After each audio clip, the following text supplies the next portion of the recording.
So hello friends, आज आमर चैत्र पर्व थिला तो से मु आज घर को आसती मना करी जीविनी बोली किंतु भाई क्या कहली कि आस घर को तो से घर को आसली। सो फ्रेंड्स, आज मोर मॉर्निंग शिफ्ट थिला ड्यूटी सारिकी मु 2टार आसली।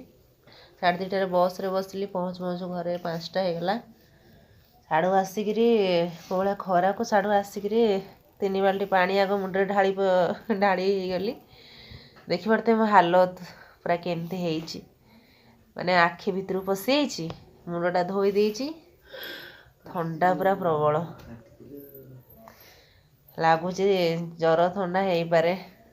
सो फ्रेंड्स, यही तो जीवन, कौन करवा, कष्ट न कले केमती आमे चलवा।